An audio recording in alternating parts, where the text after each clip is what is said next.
Welcome to this overview presentation of payments to us with import files and the allocation of soft crediting. For this, the assumption is that you're using the non-profit success pack. For the import, what we need to do is first of all import the fundraisers. These are the contacts that will get the soft credit, i.e. they're the ones that perhaps organised the event and then got a whole lot of other people to donate to them. So to start with, we need to upload the import files of the fundraisers.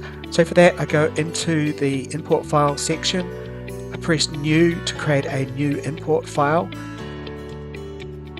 and I'm going to create a new mapping for this. What I'm going to do this time is the fundraisers haven't actually got any donations linked to them, so I'm going to click the contact load only. So first step is load fundraisers, second step is to load the donations and link them to the fundraisers. I'm going to select a import file. The one that I'm going to select today is a Raisley export CSV.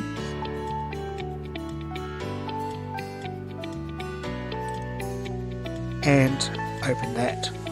What we'll do is we'll have a quick look at that CSV file. So I'll open that with Explorer and I'll just open that in Excel.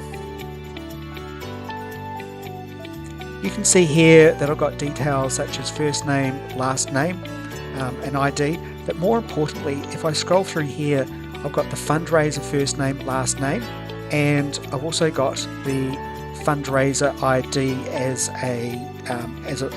a link as well. So back into Salesforce, I've selected the file, we chose contact loads only. I'm going to go OK. And I'm going to go Raisley, and we'll go dash fundraisers because that's what we're loading first. There's no point having the amount because that's not applicable in this case.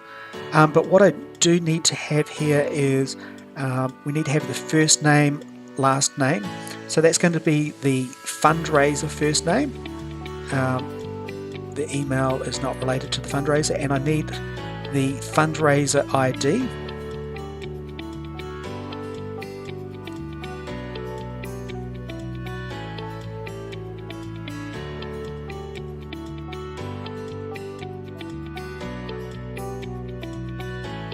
which is known as the profile ID, and I need to have the fundraiser last name.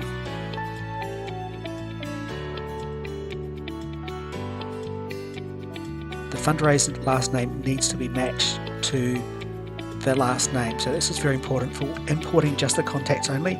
We've got fundraiser last name is matched to last name and first name.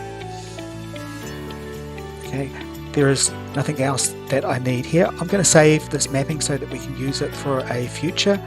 And now I'm going to go import. We'll wait for the import file to process. Then we go close. We can see the line items of all our fundraisers have come in here. I'm now going to press process and process transactions.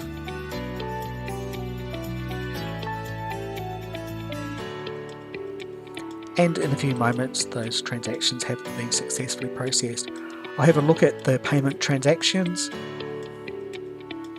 We can see today's transactions, and you notice that these ones have a record type of contact load only.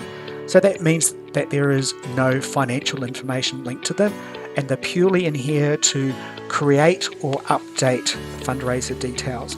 So if that fundraiser already existed based on the fundraiser's first name, last name and their fundraiser ID, then it would link it to that particular person. Otherwise it would create them automatically as needed. And what we can see here is we have a payment transaction, but that's the contact load only one, and that there's no open opportunities or donations. So step one is to load the fundraisers. Now what we're going to do is go back, and this time we're going to load the donations linked to that fundraiser. So I press new to create a new load. I'll create a new mapping. This time I do not choose contact load only. I'm going to choose the same file, which is our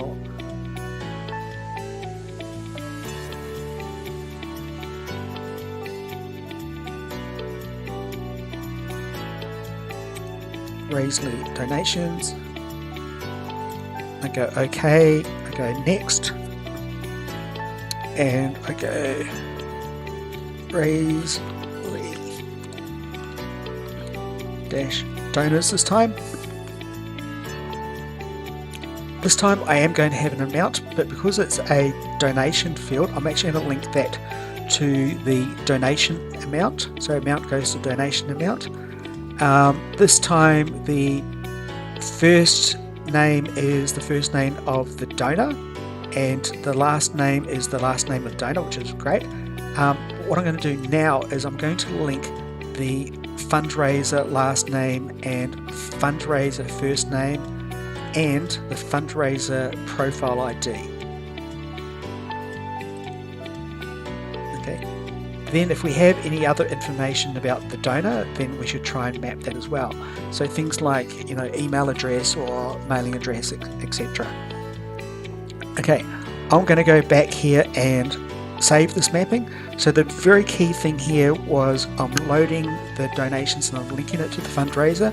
So I need to this time match fundraiser first name and fundraiser last name, and I need to match the fundraiser profiles. I go import. We wait for that to process.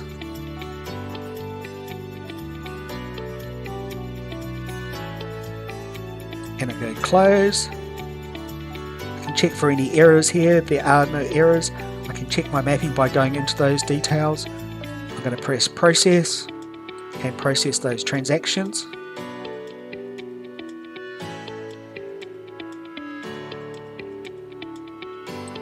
I go close. I open up my payment transactions for today. I can see that these come in this time and they have a manual record type here. So if I click into the payment transaction, I can see that this one here is linked to TED, and I click into TED's details. This time I can see it has actually created a opportunity, which is the donation. So that means the details in the non-profit success pack, such as last gift date, first gift date, all of that would have updated.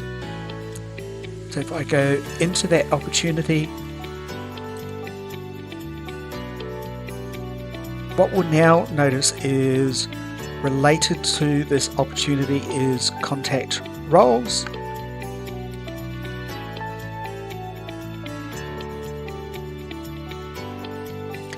Now related to the contact is the rated contact roles. I can see that Ted is the donor and that Sue has been self-credited. So if I click into Sue, still no opportunities linked there. We scroll down the screen to the non-profit success pack details. We can see the hard credit donations are 0, and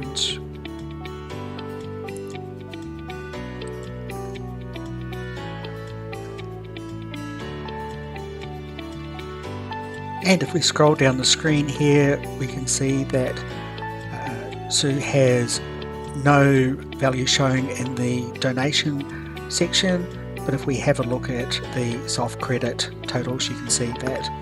So just to recap, first of all, we imported the contacts or fundraisers. We ticked the contact only load. We brought the fundraisers in and just to create the contacts. Then we did a second import. This time we imported the donations and linked it to the fundraiser that then created the soft credits. Thank you very much for listening to this session on import files with donations linking to fundraisers for the Nonprofit Success Pack.